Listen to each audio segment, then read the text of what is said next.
Hello everyone, myself Ankur Patel, and today in the second session of loci of point, we will continue our practice with problems of loci of points having different mechanism.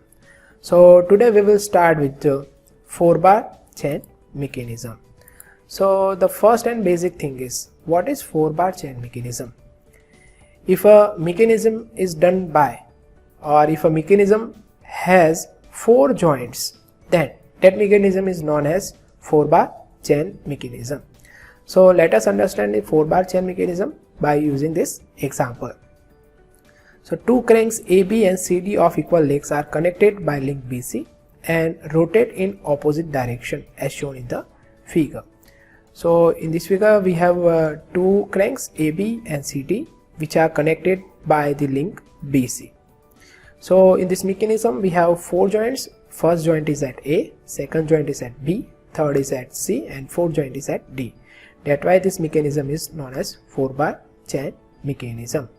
And both cranks AB and CD are rotating in the opposite direction. So if AB rotates in the clockwise direction, then CD will rotate in the anti-clockwise direction. And we have to find out the locus of point P, which is on the connecting link BC. So we have to find out the locus of point P.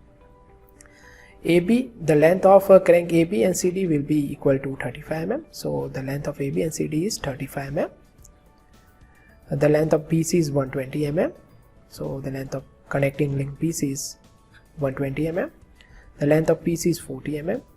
So the point P is 40 mm from point C. And AD is 120 mm. That means the distance between the center of rotation of two cranks, that is A and D, will be equal to 120 mm. So let's try to find out the locus of point P by using this 4-bar chain mechanism.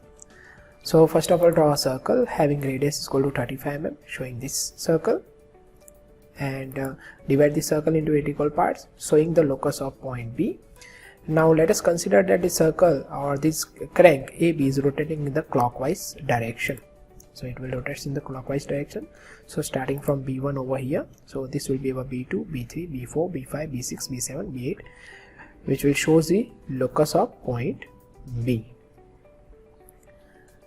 Now draw the circle which has a center D, and the distance of center D from A is 120 mm. So from A, measure 120 mm and mark D, and draw a circle having center at D and radius is equal to 35 mm. So draw the circle. Now measure the length of BC, which is 120 mm. Put your rounder on B1, give an arc on the circle. Now consider that the circle is rotating in the anti-clockwise direction, because we have considered the circle rotating in the clockwise direction. So this circle will rotate in the anti-clockwise direction. So now put your rounder on B1, give an arc on the circle which will gives us C1, and the distance between B1 to C1 is 120 mm. So connect this line and mark P1 to find out the locus of point P, so which is 40 mm from point C. Now put your rounder on B2, give an arc on the circle which will intersect exactly over here. This is our C2.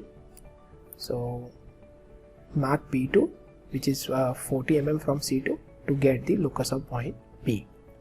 Now put your rounder on B3, give an arc on the circle having length equal to 120 mm. So here we will get C3. Connect B3, C3 and mark point P3 on this line. So P3 will be 40 mm from point C3.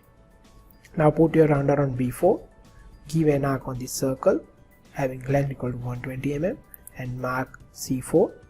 Connect C4 to P4 and mark P4 on this line having length equal to 40 mm from C4.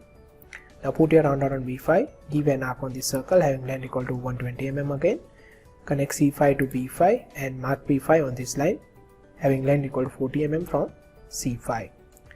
Now put your rounder on B6, give an arc on the circle which will intersect exactly over here. So this will be our C6. Connect C6 to B6 and mark P6 on this line 40 mm from C6. Now put your ruler on B7, give an arc on the circle over here. So here we will get C7, connect B7 to C7 and mark B7 on this line 40 mm from C7. Now put your ruler on B8, give an arc on this circle. This will be our C8, connect C8 to B8 and mark B8 on this line 40 mm from C8. So this P1, P2, P3, P4, P5, P6, P7, P8 will gives us the locus of point P. So draw the freehand curve passing through this point will be the locus of point P, which is 40 mm away from point C, which is on the link BC. Now let's see one another example, which is the example of the oscillating link. A link OA 80 mm long oscillates around O 60 degree to right side and returns to its initial vertical position with uniform velocity. So we have a link OA having length equal to 80 mm which oscillates around O and 60 degree in the right side, and then after it returns at its initial position. And at the same time, meanwhile, point P initially on O starts sliding downwards and reaches A with uniform velocity. So at the same time, one point P which is at O starts sliding downwards and reaches point A with uniform velocity. So draw the locus of point P. So we have to find out the locus of point B, which sliding from O to A with uniform velocity. So this angle is 60 degree. Now first thing is we have to draw link OA, which is which have a length of 80 mm, and by taking center at A, radius is equal to O to A, we have to give an arc in the right side, and then after from point A draw a line which is inclined at an angle of 60 degree to OA to show the rotation of the or oscillation of the link OA, which is 60 degree to the right side. So this will show the final end position of the oscillation of OA. So it will reaches over here, which is at the 60 degree and comes at the initial position. So now divide this 60 degree angle into 4 equal parts. So divide this angle into 4 equal parts, 60 degree angle. The angle of each division is 15 degree.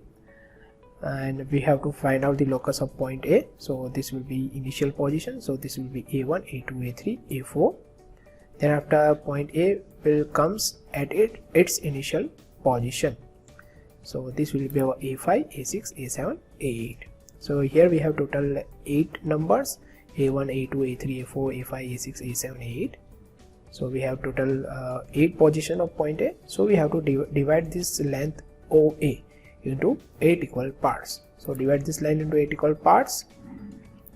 This will be 1, 2, 3, 4, 5, 6, 7, 8. Now we have to find out the locus of point P. For that, first of all, we have to take center at O, radius is equal to O to 1, give an arc on the A1. Now again taking center at O, radius is equal to O to 2, give an arc on the line A2. Put your rounder on O, which is our center, radius is equal to O to 3, give an arc on the line OA3.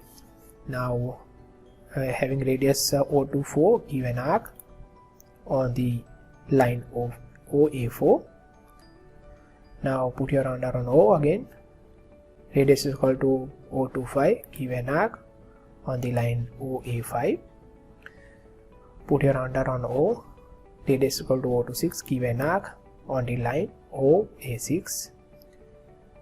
Center at O, radius is equal to O to 7, give an arc on the line OA7. And our final point will be over here. So mark these points.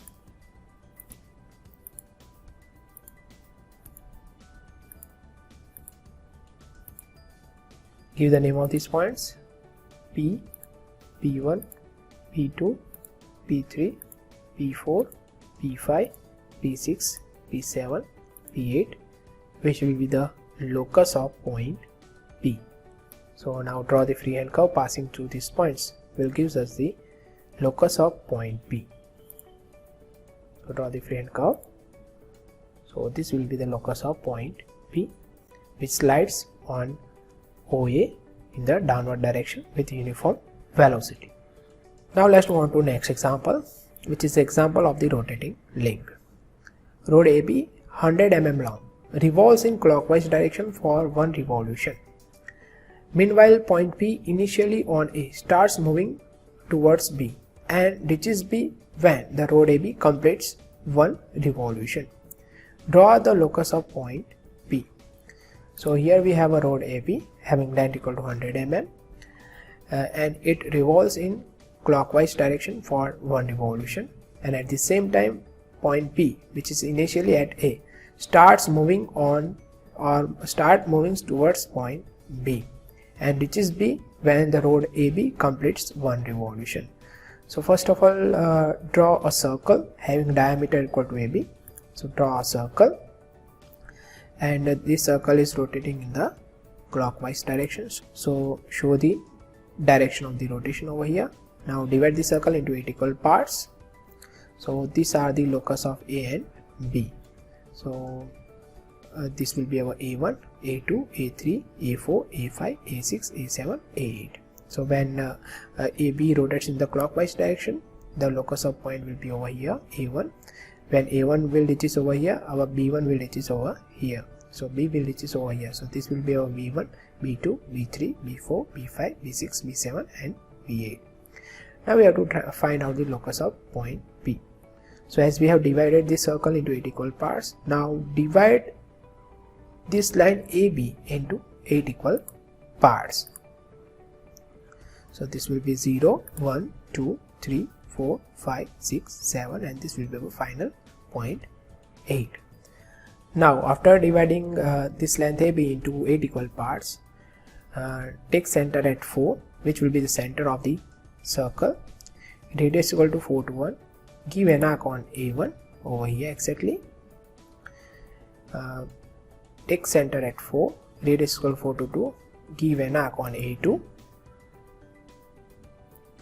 Take center at 4, radius equal to 4 to 3. Give an arc on A3. Take center at 4, radius equal to 4 to 5. Give an arc. Now there isn't any need to draw this arc because the arc length of 4 to 3 and 4 to 5 will remain same. So we will get the intersection on A5. So this will be our A5 over here. Now take center at 4, radius equal to 4 to 6. Give an arc. Now again it is not required to give the arc because the arc length of 4 to 2 and 4 to 6 will remain same. So we have already drawn. So we have to give an arc on A6 over here. So we will get A6 over here. Now radius equal to 4, center at 4, radius equal to 4 to 7. Give an arc on A7 and mark these points of intersection of the arc. So this will be 1, 2, 3, this will be 4, this will be 5th point which is on the A5.